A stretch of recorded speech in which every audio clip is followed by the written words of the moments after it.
Our story today is called The Lady in Black. It was written by Eleanor H.porter.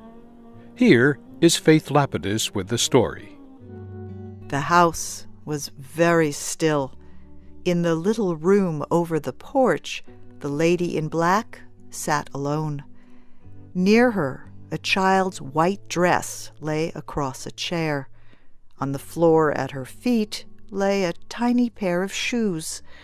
A doll hung over a chair, and a toy soldier occupied the little stand by the bed. And everywhere was silence, the strange silence that comes only to a room where the clock has stopped ticking. The clock stood on the shelf near the end of the bed. The lady in black looked at it.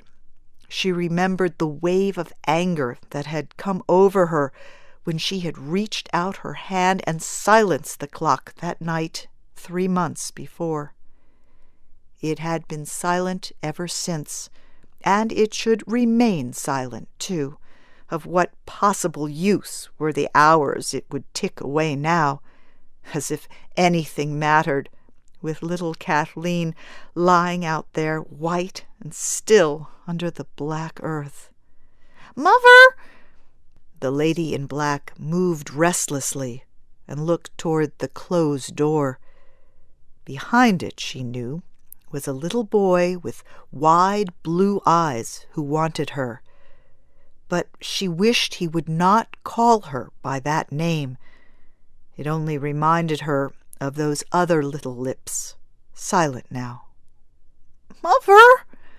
The voice was more demanding.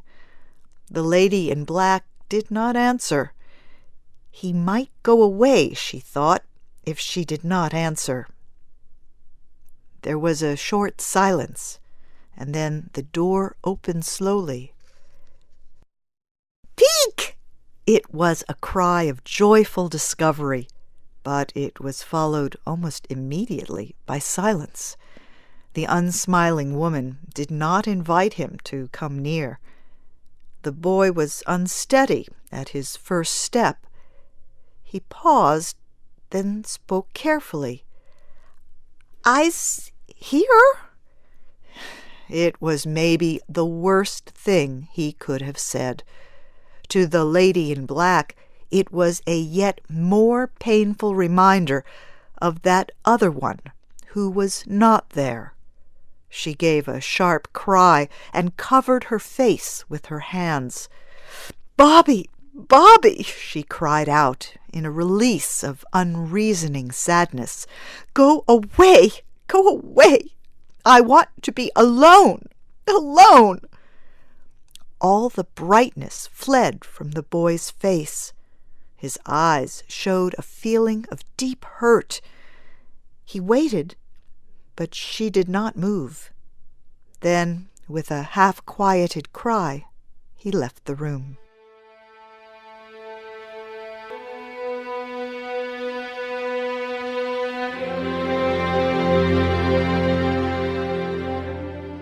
Long minutes afterward, the lady in black raised her head and saw him through the window. He was in the yard with his father, playing under the apple tree. Playing! The lady in black looked at them with serious eyes, and her mouth hardened at the corners. Bobby had someone to play with him, someone to love him and care for him, while out there on the hillside, Kathleen was alone, all alone.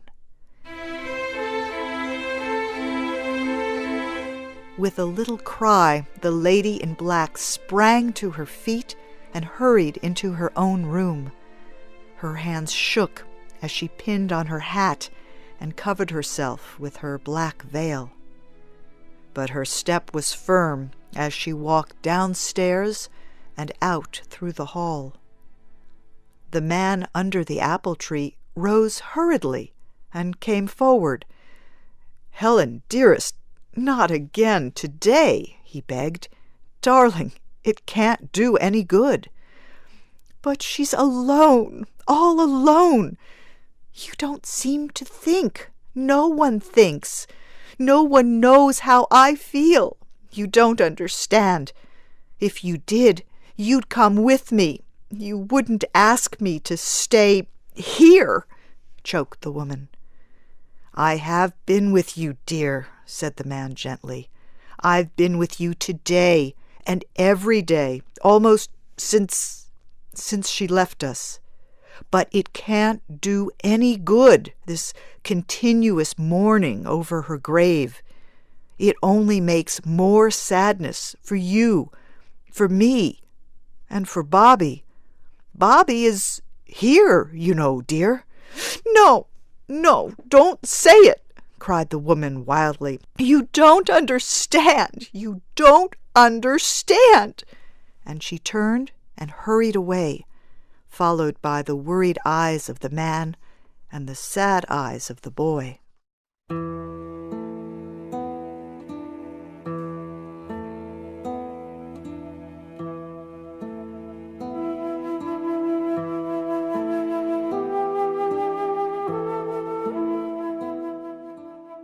It was not a long walk to the burial place.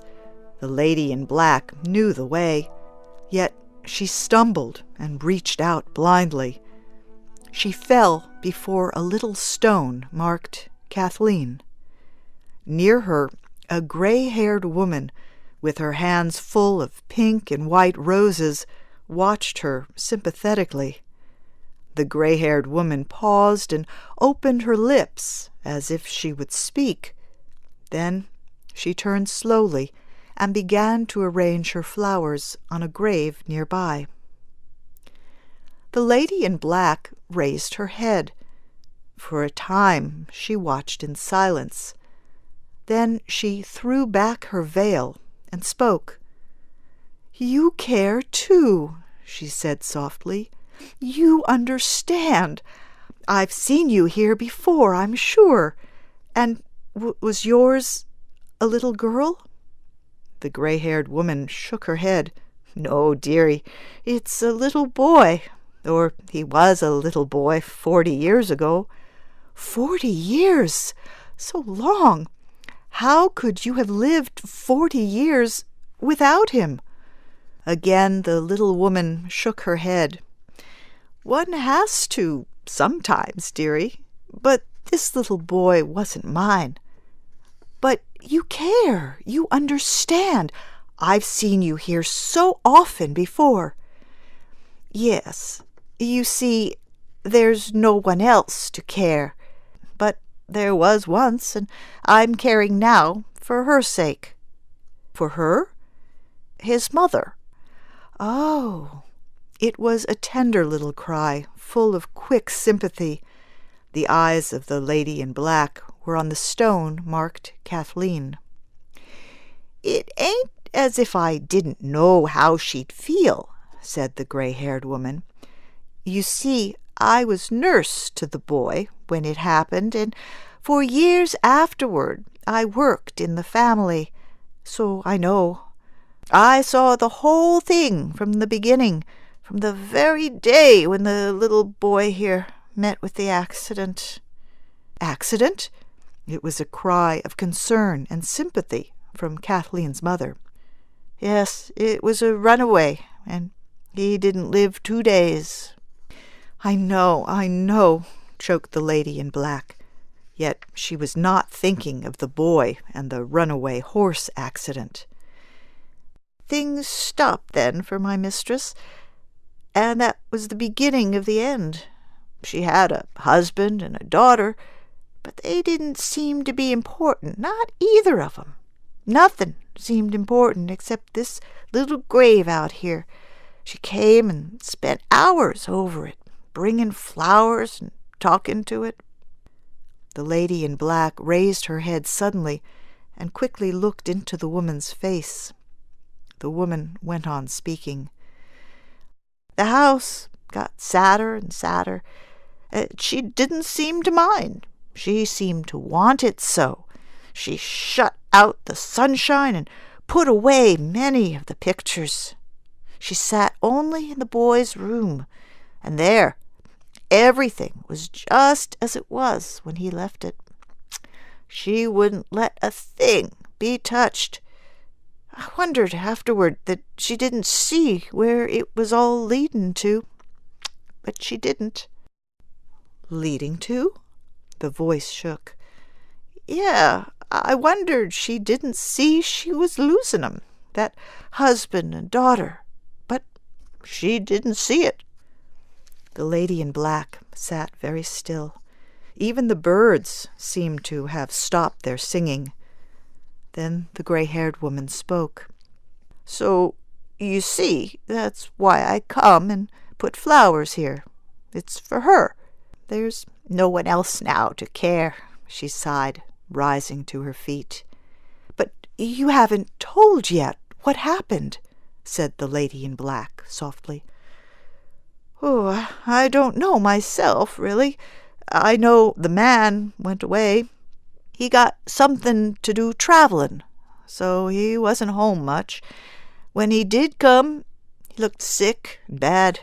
He come less and less, and he died. But that was after she died.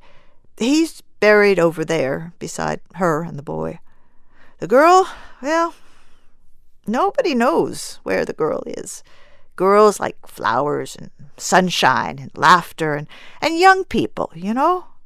And she didn't get any of them at home. So she went where she did get 'em, I suppose. There, and if I haven't gone and tired you all out with my talking, said the little gray-haired woman regretfully. No, I was glad to hear it, said the lady in black, rising unsteadily to her feet. Her face had grown white, and her eyes showed a sudden fear. But I must go now. Thank you. And she turned and hurried away.